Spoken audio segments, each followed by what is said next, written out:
Receiving an archetype support is like a two sides of the same coin. You can get some of the most cracked support you can ever get that actually push you to the meta, and there are some that just simply absolute pile of shit. My disappointment is immeasurable. And today we're gonna be talking about 10 different shit that simply just either just doesn't help the deck to actually push it to do better, or simply it's just so bad that it makes you wonder what was Bushiroad development team thinking. Of course, this being a bad archetype card, we have to have a few rules purely because of the fact that a lot of bad support tends to congregate into a few of the specific archetype. So because of that, I'm going to be putting one card from that archetype only just to diversify things a little bit. And one more restriction of course is I'm gonna be looking at only the card that is in rare rarity onwards. So cards that are in common rarity, I'm not gonna consider it because I feel it is a little bit unfair to judge those compared to with those that have a slightly higher rarity.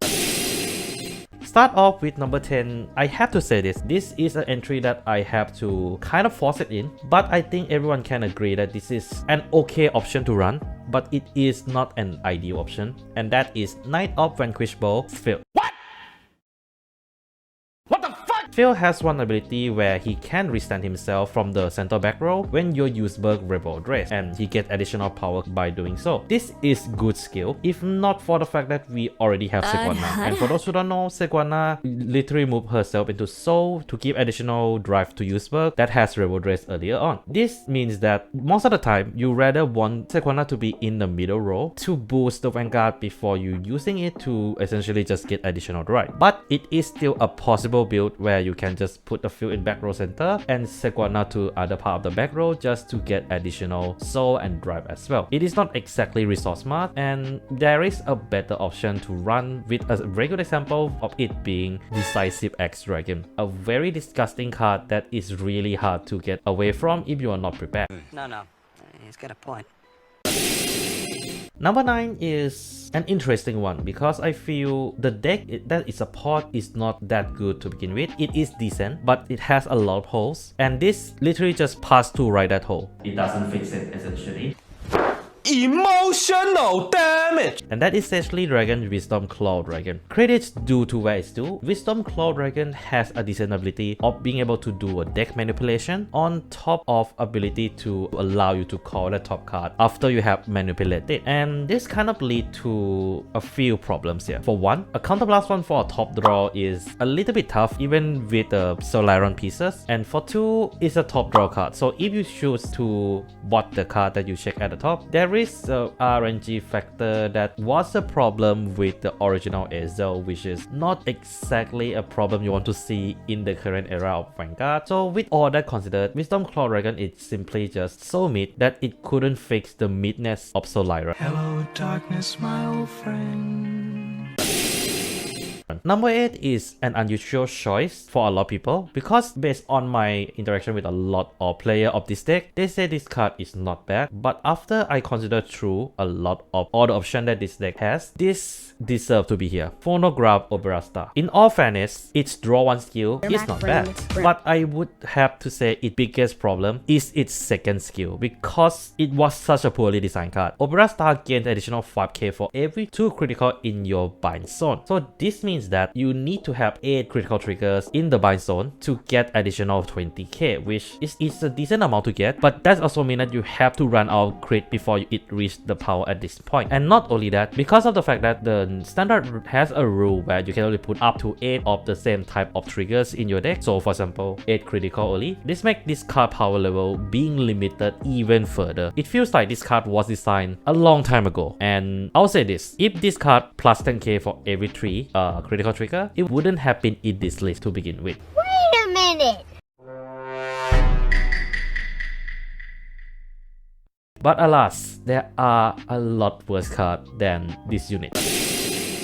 And number 7 is being put in because of the fact that I decided to compare this particular card with the card that do the similar job with it, and it easily one of the worst, so I have to put it. Hunting Gatling of Duststorm, Fira. So yes, Eugene support is in these entries. In all honesty, this card is not bad, with ability to be able to search for any grade 3 normal order that is not a regular pieces, and ability to just get a boost and restand itself when a red card is retired by Eugene effect. So overall, the card is playable. But here's a problem. A lot of cards that help you to search for order is either doesn't have this bad of a cost compared to Firas. And don't forget, yes, Eugene can generate hand size very well, but it is a 3 attack deck. It doesn't need to be hindered this much. Like if this card only just counterblast 1 and search for 1 grade 3 normal order, it would have been great. But because of the fact that this card 1 is there, it just makes playing the deck a lot worse. On top of the fact that Eugene is such a hard to play boss unit to begin with, and with all the factors combined together, this card deserves to be here.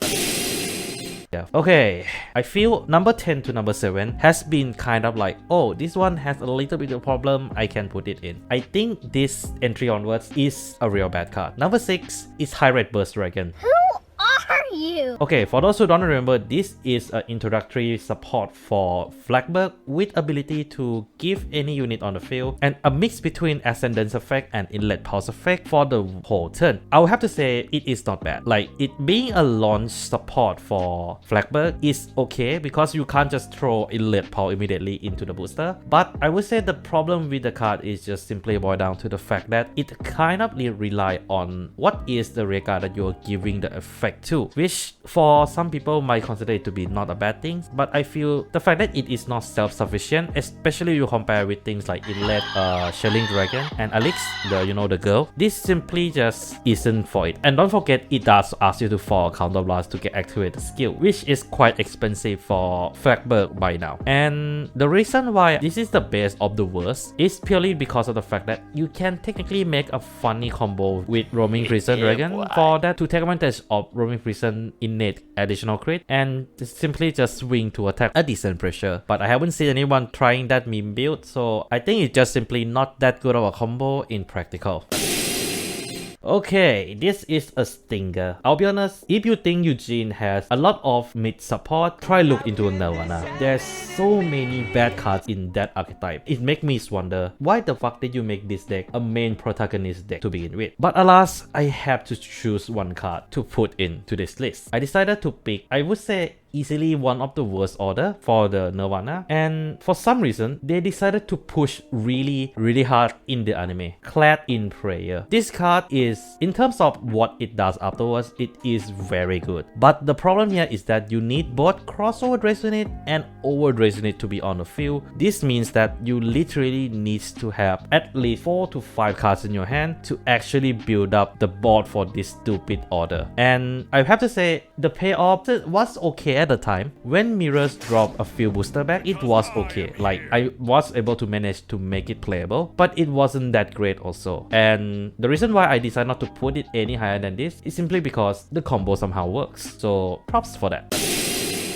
If you have followed meta for a long time, you will say like, okay, this is deserved. But at the same time, you have to feel bad for this particular deck, Gravidia Claxton. There is a lot of bad Gravidia support ever since the launch of Gravidia, but I feel this is the most insulting of all of them. For those who don't know what it does, it's essentially enable Gravidia to have a triple drive. But here is the catch. You have to whiff both of the drive check to actually get that third check. So this means that if you get any of the trigger in the earlier part of the game, you are permanently losing the cost of activation of Claxton. That is 1 counterblast and 1 discard. But wait! There's more!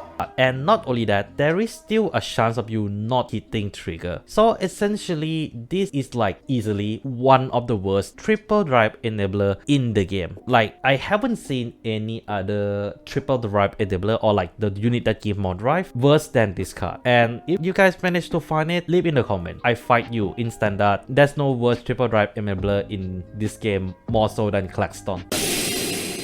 Number 3 is A card that could have a potential to be great, but unfortunately, I think the developer didn't see the memo of how the deck works and decided to make as if the order is like a very free thing like Yu-Gi-Oh spell mechanic, and that is Symphonic Sky Luda. I'm pretty sure you guys wondering what this one is for. This is a Roronero support who activate her additional ability based on what card you have sung this turn. So here's the thing, Loro only sing mostly 6 Fractal and Matter Red Runway in the late part of the game. If the effect is good, it wouldn't have not been in the list, but the fact that Matter Red Runway and 6 Fractal effects on this card is the worst effect out of the 4, it deserves to be on this list. And don't forget, this is a bloody triple R by the way, but in all fairness, this is coming from easily one of the worst recall booster out of the main 4-1, so I'm not surprised. But it's still playable, like you technically can make the card work, it's just you need to be on the highest amount of the copium to consider it to be a decent card. But I'll say this top 2 card is a real stinker and make you question why the fuck some of these Bushiroad developer has a job there to begin with.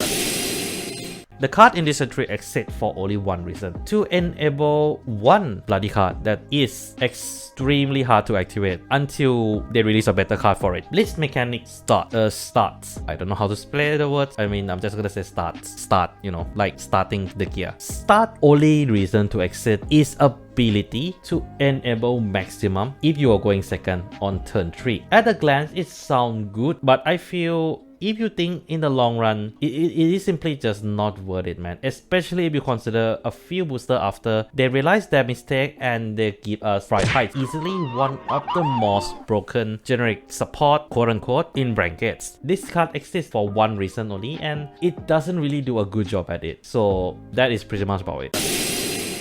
I'll have to say this lah, Barrow easily has some of the worst supports a deck can receive over his lifespan in Overdress era. But if there is one single card that I feel deserve to be on this list at all, the one card that I can consider the representative of how shitty Barrow support is, look no further than Cleave Muddler. Cleave Muddler has only one job, and that is to countercharge and being a 50k body. But here is a thing, the cost of activation of this skill is a discard 1. NANI? Yes, in a bloody deck that already have a weak hand size, they decided to keep a card that put the deck into even worse jeopardy just to give you additional 5k and a counter charge. Like, are these developer high? Like, don't forget, this is during the Mori era, an era a lot of people praise for it being good. This card came out during this period. How is it possible? And not only that, Selfish Engraver exists a booster before. Yes, Engraver does force you to soul shard. Yes, Engraver doesn't get additional 5k, but at least she is free with the same condition. How on earth you fuck up the support so badly that it landed in a double R slot? I know that there's a lot of shitty and mid double R out there, but this takes the cake. Like, this is easily to me one of the worst archetype supports you guys ever see in the Overdress format. My disappointment is immeasurable. Okay, I apologize for that passionate speech in the number 1 entry, but what do you guys think? Are these cards in this list deserve to be here? And yeah, that's all I have for today. Take care of yourself, and this is Mac Mechanic signing out.